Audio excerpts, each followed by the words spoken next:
నా క్రైస్తవ సమాజం యొక్క క్షేమాభివృద్ధి కోసం క్రైస్తవులు ఒక తప్పు జరిగినప్పుడు ఒప్పుకోరు అనే సాక్ష్యం కోసం బయట వాళ్ళు క్రైస్తవులంతా ఇంతే అని కాకుండా కాదు ఆలోచించే వాళ్ళు ఉన్నారు, ప్రశ్నించే వాళ్ళు ఉన్నారు, నిజాన్ని నిర్భయంగా ఒప్పుకునే వాళ్ళు ఉన్నారు అనేటువంటి ఆ విశ్వసనీయత కోసం నేను ప్రయాసపడ్డాను. నా క్రైస్తవ నిలబడింది. ఇప్పుడు మరలా మీటింగ్లకు పిలుస్తున్నారు, ఇప్పుడు మరలా ఫోన్లు చేసి అన్న ఆ రోజు అపార్థం చేస్తున్నామన్నా క్షమించండి అని క్షమాపణ పెడుతూ కొన్ని వందల మంది ఫోన్లు చేసి, సరే కొంత లేట్ అయినా కూడా మీరు అనేది నిజం అనేది అయితే నిజం అనేది సమయం తీసుకుంటారు. ఎప్పుడు నిలవబడతారు బ్రదర్. దానికి మరణం ఉండదు. నిజానికి అబద్ధానికి ఆడంబరం ఎక్కువ, ఆయుష్ తక్కువ. చాలా ఆడంబరం కనపడుతుంది అబద్ధం, కానీ రోజులు గడిచే కొద్దీ చచ్చిపోతుంది అబద్ధం. మన అభినయ దర్శనం ఉన్నాడు. అభినయ దర్శనం నేను ఎప్పుడైతే ఆ వీడియో మాట్లాడానో 100% ఇది ప్రమాదం, హత్య కాదని మాట్లాడాను. ఆ రోజు లైవ్ పెట్టి నన్ను తిట్టాడు బ్రదర్, ఒరే కుక్క అమ్ముడు పోయావు, నువ్వు మతోన్మాదివి, నువ్వు అది నువ్వు ఇదని 1000 మంది పాసలు వచ్చి ముట్టడిస్తాం, అది చేస్తాను, ఓ రేంజ్లో ఫైర్ అయ్యాడు. అంత ఫైర్ అయ్యాడు కదా. ఆ వ్యక్తి నోటితో ఆ వ్యక్తే మాకు తెలుసండి, పోస్ట్ మార్టం రాకముందే మాకు తెలుసండి, అయినా సరే మేము ఒక స్టాండ్ తీసుకున్నామండి, అది ఒప్పుకుంటే క్రైస్తవం బ్యాడ్ అవుతుందని అలా తీసుకున్నామండి అనేటట్టుగా ఆ వ్యక్తి నోటితో ఆ వ్యక్తే ఒప్పుకున్నాడు. ఆ రికార్డింగ్లు బయటకు వచ్చి మాట్లాడుతున్నారా? రెగ్యులర్ టచ్ లో ఉంటాడా? ఎందుకు మాట్లాడతాను కదా, ఇలాంటి బెగ్గర్స్తో నేను ఎందుకు మాట్లాడతాను? ఇలాంటి దొంగలతోనూ బెగ్గర్స్ని మాట్లాడను. మీకు మాట చెప్పనా, ఈ అభినయ దర్శన్ అనే వ్యక్తి ఒక ఛానల్ పెట్టాడు. ఆ ఛానల్ పేరేంటి, సిపిఎఫ్ టీవీ అంట. సిపిఎఫ్ టీవీ అని పెట్టాడు, క్రిస్టియన్ ప్రొటెక్షన్ ఫోర్స్ అంటాడు. నేనేమని పెట్టుకున్నానంటే దాన్ని సిపిఎఫ్ అంటే చచ్చిపోయిన వాళ్ళ దగ్గర పైసలు ఏరుకునే ఫెలో అని. సిపిఎఫ్ అంటే అంతే. సి అంటే చచ్చిపోవడం, పి అంటే చచ్చిపోయిన వాళ్ళ మీద పైసలు ఏరుకునే ఫెలో, శవాల మీద పేలాలు ఏరుకునే వ్యక్తి, అది దాని అర్థం. ఎందుకు అట్లా అనాల్సి వచ్చింది మరి మీరు? అదే కదా ఆ వ్యక్తి చేస్తున్నది, ఆ వ్యక్తి చేస్తుంది అదే కదా. మీరు ఎట్లా అభినయ దర్శన్ పైసలు వసూలు చేస్తాడని మీకు ఆ వ్యక్తి చచ్చిపోయిన వాళ్ళ మీద డబ్బులు ఏరుకుంటున్నాడని చెప్పడానికి పిహెచ్డి చేయాలేంటి? చచ్చిపోయిన వాళ్ళ మీద డబ్బులు సంపాదిస్తున్నాడని చెప్పడానికి పిహెచ్డి చేయాలా? ఇప్పుడు నేను అర్జెంటుగా వెళ్ళి కామన్ సెన్స్ బ్రదర్ అది. ఆయన జపం చేసి మీకు మాట చెప్పను, 50 కోట్లు నష్టం బ్రదర్ ఆ కుటుంబానికి ఇన్సూరెన్స్. ఈ బెగ్గర్ చేసిన బెగ్గింగ్ చేసలకి 50 కోట్లు బ్రదర్, 50 కోట్లు ఇన్సూరెన్స్ పోయింది బ్రదర్ ఆ వ్యక్తికి. ఆ రోజు మొదటి రోజు వాళ్ళ ఫ్యామిలీ వచ్చి ఇది యాక్సిడెంట్ అని రాస్తే, ఎందుకని ఇన్సూరెన్స్ కోసం రాస్తే వీడు అతి చేసి దాన్ని చింపి అందరిని రెచ్చగొట్టి చివరికి ఆవిడ్ని అనుమానించే దగ్గర తీసుకొచ్చాడు వ్యవహారాన్ని.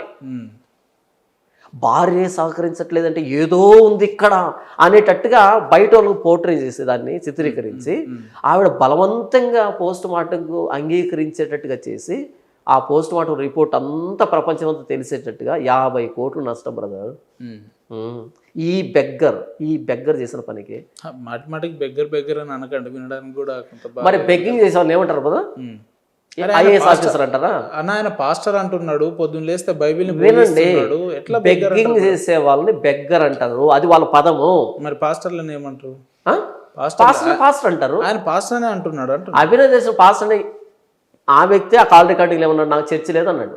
అన్నాడు అనలేదా? కాల్ రికార్డింగ్ లో నాకు చర్చ లేదు అన్నాడు. పొలిటికల్ పార్టీ పెడుతున్నాం. నా దగ్గర మంద లేదు బ్రదర్, ఒక్క గొర్రె కూడా మంద లేదు నా దగ్గర. నేను కాపర్ని అంటే కాపర్ అని ఎవరిని అంటారు? ఒక 200 గొర్రెలు ఉండాలి, లేదా కనీసం ఒక 2 గొర్రెలు అయినా ఉండాలి, ఒక్క గొర్రె అయినా ఉండాలి, ఒక దొడ్డు ఉండాలి, అందులో గొర్రె ఉండాలి. అప్పుడు నేను కాపర్ని అంటే ఓకే చెప్పాల్సిన అక్కర్లేదు, కాపర్ అని అనుకుంటాం మేము. ఒక గొర్రెనో మేకనో తీసుకొని పోతుంటే అలా తీసుకొని వస్తుంటే వీడు కాపరే అని అనుకుంటాం మేము. ఒక్క గొర్రె లేదు, నీకు దొడ్డి లేదు, కాపర్ అంటే ఏంటి? ఏదైనా టైటిల్ నా తెలుగొడుతాను. నాకు చర్చి లేదని చెప్పింది నువ్వే కాల్ రికార్డింగ్ లో. పోనీ చర్చి ఉంటే ఎక్కడుందో చెప్పు. హైదరాబాద్లో ఉందా? ఎక్కడ? అడ్రస్ ఎక్కడ? రాజమండ్రిలో ఉందా? అడ్రస్ ఎక్కడ? కడపలో ఉందా? అడ్రస్ ఎక్కడ? లేదు. కొద్దికాలం ట్రై చేశాడు పాపం, వర్కౌట్ కాలే. కొద్దికాలం ట్రై చేశాడు. నేను సినిమాలో నటించాను, ఏ ఉల్పా సినిమాలో నటించాడో తెలియదు ఎవరికి, తెలియదు నిజంగానే. ఆ సినిమాలు అంటే ఎవరికి తెలియదు. నేను సినిమాలో నటించాను. మా కడపలో బ్యానర్ వేశాడు బ్రదర్, దేవుడు సేవ చేస్తున్న పాస్టర్ అభినయ దర్శన్ అని పెద్ద బోర్డు వేస్తున్నాడు. అందరూ అనుమానం ఏంటంటే ఏమి సినిమా అని. ఎవరికి తెలియదు. చాలామంది ఏమి సినిమా తీశాడు అని. అది మనోడు గుర్తింపు. అంటే నేను పాస్టర్ అని చెప్పి సర్వైవ్ కాలేని అసమర్థుడు కాబట్టే సినిమాలో నుంచి వచ్చానని రాసుకుంటున్నావు. మీరు ఎట్లా పాస్టర్ అయ్యారంటే మా నాన్నగారు పాస్టర్ కాబట్టి నేను కూడా పాస్టర్ అని అన్నాడు ఆయన నా ఇంటర్వ్యూ. భలే ఉంది, మా తాతలు నెయ్యి తాగారు మా మూతి వాసన చూడన్నట్టుంది ఇక్కడ. మా తాత నెయ్యి తాగాడు మా మూతి వాసన చూడన్నట్టుంది ఇక్కడ. అంటే మీ తాత నెయ్యి తాగితే నీ మూతి వాసన వస్తుందా ఏంటి? నీ మూతి వాసన వస్తే మీ తాత తాగాడని అర్థమై ఏంటి? మీ నాన్న పాస్టర్ అంటే ఎవరైనా ఆయనకున్న విశ్వసనీయత ఏంటి? ఎక్కడ పరిచయం చేశాడు? వెళ్ళి చూడండి బ్యాక్గ్రౌండ్లోకి వెళ్ళి. నాకు తెలుసు, నేను మాట్లాడిన దాని గురించి స్టడీ చేసినట్టున్నారు. నేను లైవ్ పెట్టాను, లైవ్ పెట్టి చెప్పాను, ఒరే అభినయ్ ఇంకొకసారి ఒక్కో మురిగినట్టు మురిగామనుకో మీ నాన్న దగ్గర నుంచి మొదలు పెడతా అని చెప్పాను. వీడియో ఉంటుంది చూడండి. అంటే మురిగాడు నా మీద, అన్ని అబద్ధాలు చెప్పాడు. నేను ఎవరి దగ్గర నుంచి చర్చ లాక్కున్నానంట, ఎవరికో ఏదో చేశానంట, అది చేశానంటే కుక్క మురిగినట్టు మురిగాడు. ఎందుకంటే అది మంచి వేడిలో ఉంది, ఆయన వేడిలో ఉంది కదా. అప్పుడు అందరూ నా మీద వ్యతిరేకంగా ఉన్నారు. ఈ వేడిలో మనం ఏమన్నా చెల్తుందని మురిగాడు. లైవ్ పెట్టి మాట్లాడాను. తేడా చేసామనుకో నేను మొదలు పెడతాను. ఎందుకంటే నీది కడపే నాది కడపే, అంతే కదా. అమ్మగారి భాగవతం మేనమాకు తెలీదా? అంతే కదా. అమ్మగారి భాగవతం. కానీ మీలాంటి పాస్టర్లు దేవుని యొక్క గొప్పతనం ప్రజలకు చెప్పాల్సింది పోయి ఇంకా మీరే వ్యక్తిగతంగా దూషణలు చేసుకుంటూ వీడియోలు పెట్టుకుంటూ కొట్టుకుంటూ అంటే ఎటు పోతుంది? మంచి ప్రశ్న అడిగావు ఉపేంద్ర. అంటే మీరే కొట్టుకుంటే అంటే ఇంతసేపు మంచిగా అడగలేదు అన్న. ఇది పనికొచ్చే ప్రశ్న, చాలా మందికి ఉండేటువంటి ప్రశ్న ఇది. పాస్టర్లుగా మీరు అనుకుంటున్నారేంటి? Okay right. చర్లపల్లి జైలు ఉందా? చర్లపల్లి జైలు ఉంది, లేకపోతే తిహార్ జైలు ఉంది, లేకపోతే ప్రతి మండలానికి ఒక పోలీస్ స్టేషన్ ఉందబ్బా. ఇంత పోలీస్ స్టేషన్లో ఉన్న వాళ్ళంతా ఇండోనేషియా వాళ్ళు, బంగ్లాదేశ్ వాళ్ళు, పాకిస్తాన్ వాళ్ళు, అమెరికా వాళ్ళు, వీళ్ళు ఉన్నారా లేకపోతే మన ఇండియన్స్ ఉన్నారా లోపల? ఇండియన్స్. అదేంటి మన ఇండియన్స్ మనమే లోపల పెడతామా? మన ఇండియన్స్ మీద మనమే కేసు పెట్టి మన ఇండియన్స్ మీద మనమే కోర్టుకు నడిపించి మన ఇండియన్స్ మీద మనమే యావజ్జీవ కఠిన కారాగార శిక్షలు వేసి ఉరి శిక్షలు వేసి మనం చేయొచ్చా అట్ట? మన ఇండియన్స్ని తప్పు చేస్తున్నారు కాబట్టి శిక్ష పడాల్సిందే అన్నట్టు. అంటే మన ఇండియన్స్ అని తప్పు దగ్గర చూడం, అంతే కదా. జేబు దొంగలు ఉన్నారు జాగ్రత్త అని కింద పాకిస్తాన్ ఫోటో ఎందుకు పెట్టేది మీరు? ఇండియా వాళ్ళ ఫోటో ఎందుకు వేస్తున్నారు మీరు అసలు? అంటే జేబు దొంగలు ఇండియాలో కూడా ఉంటారు, మర్డర్ చేసే వాళ్ళు ఇండియాలో కూడా ఉంటారు. అందుకని పెద్ద పెద్ద జైలు పెట్టారు. తిహార్ జైల్లో ఉండే వాళ్ళు ఎవరు ఇంతకీ? అపర మేధావులు. 200 కోట్లు 300 కోట్లు స్కామ్ చేసిన తిహార్ జైల్లో ఉంటారు. అంత మేధావిని తిహార్ జైలు ఎందుకు పెట్టావు? భారతీయుడే మళ్ళీ భారతీయుడే. ఇక్కడ మనం మీరు పాస్టర్లా కాదు ప్రశ్న. వాక్యానికి పక్కకి వెళ్తున్నావా, వాక్యానికి సమాంతరంగా వెళ్తున్నావా, అదే ప్రశ్న. ఇది ప్రమాణం. ఈ ప్రమాణాన్ని మీరినప్పుడు వాడు పాస్టరో విశ్వాసో ఇంకొకడో చూడం. దీన్ని మీరినప్పుడు చూడం అబ్బా, అంతే. దీన్ని మీరినప్పుడే గౌరవం. దీన్ని మీరితే పాస్టర్ అంటే అంతమించే ప్రశ్నతో అంటే నువ్వు పాస్టర్వి నేను పాస్టర్ని కాబట్టి నువ్వు ఏ దరిద్రం చేసి నేను చూస్తూ ఊరుకుండాలనా? ఇదేమన్నా అత్తగారిలా క్రైస్తవం అంటే నీ ఇష్టం వచ్చినట్టు నువ్వు బిహేవ్ చేయడానికి, నా ఇష్టం వచ్చిన నేను బిహేవ్ చేయడానికి కాదు. మరి ఇది ఎందుకు? ఇప్పుడు 2-4 అని టీచర్ బోర్డు మీద చెప్పింది. తనకి పిల్లలే ఫీజు ఇస్తున్నారు, వాళ్ళు ఇచ్చే ఫీజే తను తీసుకుంటుంది. ఎగ్జామ్ పెట్టింది. 100 మందికి ఎగ్జామ్ పెడితే 99 మంది రాశారు. 2-5 అని ఒకటి రాశాడు, 6 అని ఒకటి రాశాడు, 3.9 అని ఒకటి రాశాడు, 1 అని ఒకటి రాశాడు, 100 అని ఒకటి రాశాడు. ఒక్కడ మాత్రం 2-4 అని రాశాడు. ఇప్పుడు ఆవిడ 99 మంది తప్పు రాశారు, వీళ్ళందరికీ రెడ్ పెన్తో ఇంటూ కొడితే వీళ్ళు ఇచ్చే డబ్బే కదా మనం తీసుకుంటున్నది, మన స్కూల్ పరువే కదా పోయేది. 99 మంది ఫెయిల్ అయ్యారంటే అని అన్నిటికీ రైట్ కొట్టుకుంటూ పోయింది అనుకో, అదే నిజం అనుకుంటున్నావు. అప్పుడు నువ్వు ఏం తయారు చేస్తున్నావు అంటే పనికి రాని ఇంజనీర్లను తయారు చేస్తున్నావు, పనికి రాని డాక్టర్లను తయారు చేస్తున్నావు, పనికి రాని ప్రొఫెసర్లు తయారు చేస్తున్నావు, పనికి రాని రాజకీయ నాయకులు తయారు చేస్తున్నావు, అసమర్థులను తయారు చేస్తున్నావు. 99 మంది తప్పు రాసినా 100 మంది తప్పు రాసినా అది నీ స్కూల్ అయినా వాళ్ళే నీ ఫీజు ఇచ్చినా ఇంటూ కొట్టాలి, అది నీ బాధ్యత, నీ వృత్తి ధర్మం. అలాగే నేను పాస్టర్ అబ్బా, దీనికి తేడాగా కనిపించాడు, ఆడికి రెస్పెక్ట్ ఇవ్వను, వాడిని ఎక్స్పోజ్ చేస్తాను, వాడి గురించి మాట్లాడతాను. ఓకే నేను మాట్లాడింది తప్పు అనిపిస్తే బైబిల్ తీసుకొని నేను మాట్లాడింది ఎలా తప్పో నిరూపించు, అంత సామర్థ్యం లేకపోతే సైలెంట్ కూర్చో.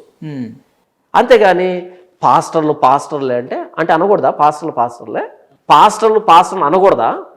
పాస్టర్ ఇంకో పాస్టర్ అంటున్నాడంటే నీకు అంత ఇంట్రెస్ట్ ఉంటే కూర్చొని ఎవరిది వాస్తవం ఆలోచించు, నాకు అంత టైం లేదంటే ఓకే నీ పని చేసుకో. అవును. అంతేగాని పాస్టర్ని అనుకుంటారంటే అంటాం, ఎందుకంటే మాకు ఒక ప్రమాణం ఉంది. ఓకే. ఇది లేకపోయి ఉంటే ఓకే ఆయనకి ఎలా అనిపించింది నాకు ఎలా అనిపించింది అనుకుంటాం. ఇది ఉంది కాబట్టి నీకు అనిపించింది నువ్వు చేసేదానికి వీల్లేదు, నాకు అనిపించింది నేను చేసేదానికి వీల్లేదు. ఇద్దరం కలిసి ఇది దగ్గరికి రావాలి, దీనికి సాగిలు పడాలి, ఇది చెప్పినట్టు చేయాలి, అంతేనా? ఓకే. అభినయ్ లాంటి వాళ్ళని లేదంటే ఇప్పుడు వస్తున్న పాస్టర్లు విమర్శిస్తే ఓకే, కానీ మీరు ఒకనొక సందర్భంలో క్రిస్టియానిటీని తన భుజాల మీద వేసుకున్న వ్యక్తులను కూడా విమర్శిస్తారు కదా మీరు. కేపాల్ లాంటి వాళ్ళని కానీ ఇంకా క్రిస్టియానిటీని భుజాల మీద వేసుకున్న వ్యక్తి ఎవరు ఉన్నారు? కేపాల్ లాంటి వాళ్ళు లేంటి ఇంకా మేము మాట్లాడితే దేశ యుద్ధాలే ఆగిపోతాయి అని అంటారు, గ్లోబల్ పీస్ అంబాసిడర్ అని చెప్పుకుంటారు కదా, మరి వాళ్ళని కూడా విమర్శించారు మీరు. ఇది ఎట్లా? ముంగిస పావును ఎలా చూస్తుందంటే అరే మీ కంపారిజన్ భలే ఉందండి అసలు. అంటే అర్థం కావాలి, ప్రజలకి అర్థం కావాలి. అంటే నేను కేపాల్ గారితో కూడా ఇంటర్వ్యూ చేసిన, చెయ్యండి ప్రాబ్లం లేదు, కేపాల్ ఎదురు కూర్చున్నా సరే ఇలాగే అడుగుతాను. నేను అర్థం చేస్తున్న విషయం చెప్తాను నేనండి. పాము ఒక 6 అడుగులు పొడవు ఉంటుంది, ఇంతలా ఉంటుంది, చాలా పెద్ద గంభీరంగా ఉంటుంది. మనం దాన్ని ఎలా చూస్తాం అంటే దానికి ఎందుకు భయపడతామంటే దాన్ని మొత్తం లెంత్ చూస్తున్నాం, దాన్ని ఈ చివరి నుంచి ఆ చివరి దగ్గర లెంత్ చూసి దాని సైజును చూసి దాని మీద ఉన్న ఆ డిజైన్ అంతా చూసిన తర్వాత అమ్మోని భయపడతాం కదా. కానీ ముంగిస భయపడదు, అంతే ఉంటుంది ముంగిస, అంత ఉంటుంది, అది భయపడదు. ఒక డాక్యుమెంటరీ చదువుతూ ఉంటే ముంగిస ఎందుకు పాముని అంత సింపుల్గా తీసుకుంటుందని చెప్తూ ఆయన ఏమన్నాడు అంటే ముంగిస ఓన్లీ దాని తలను మాత్రమే చూస్తుందంట. ఓకే, శరీరాన్ని చూడదు. ఇంత పెద్ద అనకొండ అయినా తల అంతే ఉంటుంది దానికి. అవును, అనకొండ ఇక్కడ నుంచి ఆ చివరి దాకా ఉన్నా సరే, ఎంత పెద్దది ఉన్నా సరే దాని తల అంతే ఉంటుంది. పాము 6 అడుగులు ఉన్న త్రాచు పాము దాని తల అంతే ఉంటుంది. అంత తలని కనుక గెలవగలిగితే మొత్తం పాము చచ్చిపోతుంది. ఆ తలే టార్గెట్ దానికి. అందుకనే ముంగిస తోకను నడుమును అక్కడ టైం వేస్ట్ చేయదు. అది ఎంతసేపు ఉన్న దాన్ని తల మీద టార్గెట్ చేస్తుంది, తలనే కొరికేస్తుంది అది. అలా ముంగిస పాము గెలుస్తుంది. మీలాంటి వాళ్ళు ఏం చేస్తారంటే, మీరు యాంకర్స్ కదా, జర్నలిస్ట్ కదా, మీరేం చేస్తారంటే మీరు మొత్తం పామును చూస్తారు. అమ్మో కేపాల్ అంటే ఆయన బోయింగ్లో తిరుగుతున్నాడు, ఆయనతో మాట్లాడుతున్నాడు, ఈయనతో మాట్లాడుతున్నాడు, మొత్తం బ్యాక్గ్రౌండ్ చూస్తారు. ఆ షాక్లో మీరు ఏం మాట్లాడాలో తెలియదు మీకు. నేను ముంగిస టైపు, నేను బైబుల్ పట్టుకొని బైబుల్ పక్కన పెట్టి చూస్తాను అంతే. బైబుల్తో మ్యాచ్ అవుతున్నాడా లేదా అయిపోయింది. ఆ తర్వాత వాడి బ్యాక్గ్రౌండ్ ఎంత పొడవున్నా నాకు అనవసరం, ఇక్కడ మ్యాచ్ అవ్వాలి. ఇక్కడ మ్యాచ్ కాలేదనుకో అస్సలు పట్టించుకొని నేను కూరలో కరివేపాకు లెక్క చూస్తాను నేను. అంటే జాన్పాల్ గారి రూటే సపరేట్ అంటారా? బైబుల్ దారి నా సపరేట్ కాదు, బైబుల్ ఏం చెప్పింది అంతే. నేను ఇప్పటికీ ఓపెన్ ఛాలెంజ్ చెప్తున్నా కదా, ఇక్కడ ఉన్నది నేను నా మాటలు లేకపోతే వదిలిపెట్టాను, నన్ను కూడా పట్టించుకోవద్దు. అప్పటి నుంచి ఏదో చూపెడతాను కదా, నేను నా ధైర్యం ఇది, నా వెపన్ ఇది, దాన్ని పట్టుకునే మాట్లాడతారు. ఆ రోజు దావీదు గొల్యాతు మీదకి యుద్ధానికి వెళ్ళాడు. బైబుల్లో ఆడు 6 మూల జానుడు నాడు ఎత్తు, అంటే ఉన్నత దేహి మాన్స్టర్ ఆడు, జైంట్. ఇప్పుడు కలి ఉన్నాడే అలా మాన్స్టర్ ఆడు, ఉన్నత దేహాడు. కానీ దావీదు పొట్టుకుంటాడు, 5 అడుగులు ఎత్తుంటాడు, పైగా పిల్లాడు. ఒక స్లింగ్ తీసుకెళ్ళాడు, అంటే ఒడిసెలు తీసుకుని వెళ్ళాడు. ఒడిసెలు దేనికి ఉపయోగిస్తాడంటే కుక్కను తోలడానికి. గొర్రెల మీదకి ఏదైనా కుక్కో తోడేలు వస్తుంటే ఇక్కడి నుంచి ఇలా దూరంగా విసిరితే అవి భయపడి వెళ్ళిపోతాయి. దాన్ని పట్టుకుని వెళ్ళాడు. దాన్ని పట్టుకొని కొడితే ఆ జైంట్ కింద పడ్డాడు, వాడి కత్తితోనే వాడు నరికాడు. అంటే దేవుడి మీద ఉన్నటువంటి నమ్మకం, దేవుడి మీద ఉన్న విశ్వాసం, ప్లస్ ఆయన స్లింగ్ మీద ఉన్నటువంటి ఆయన పట్టు. ఇదిగో ఇది నా స్లింగ్. ఎంత ఉన్నత దేహం వచ్చినా ఎవడొచ్చినా దీంతో వేరే ఆప్షన్ లేదు ఆడికి. దీనికి సమాంతరంగా ఉన్నాడు అనుకో, వాడి కాళ్ళు అడిగి నీళ్ళు నెత్తింది. చాలా మంది కేపాల్ గారిని విమర్శిస్తున్నారు అంటే చాలా మంది అభిమానులు హట్ అవుతారేమో. మరి ఇప్పుడు చూడండి, బయట వ్యక్తులు, బైబుల్ తెలియని వ్యక్తులు వాళ్ళ బ్యాక్గ్రౌండ్ చూస్తారబ్బా, వాళ్ళ పాపులారిటీ చూస్తారబ్బా. నాకు బైబుల్లో ఉన్నట్టున్నాడా లేదా అన్నది మాత్రమే చూస్తాను నేను. ఇందులో లేదనుకో నేను ఆ వ్యక్తికి అంటే బైబిల్లో ఉన్న నియమ నిబంధనలకి ఎవ్వరు ఏమంత మాత్రం వ్యతిరేకంగా ఉన్నా కూడా వాళ్ళు నిజమైన భక్తులు కాదు, నిజమైన బిడ్డలు. అయితే నేను ఏమంటున్నానంటే ఇక్కడ ఉదాహరణకి ఒక వ్యక్తి బైబిల్లో ఉన్నట్టు కాదు, కొంచెం తేడాగా చేస్తున్నాడు అనుకో, తెలియక చేస్తూ ఉంటే కనుక నేను ఒప్పుకుంటాను.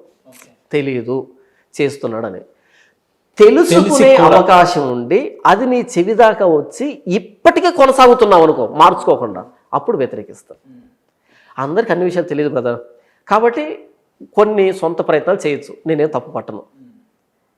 కానీ తెలిసి కూడా, తెలుసుకునే అవకాశం ఉండి కూడా స్టిల్ అందులోనే మొండి పట్టులో వెళ్తున్నావు అనుకో, అలా సమాజాన్ని భ్రష్టు పట్టిస్తున్నావు అనుకో, అప్పుడు నువ్వు మోసగాడు అవుతావు.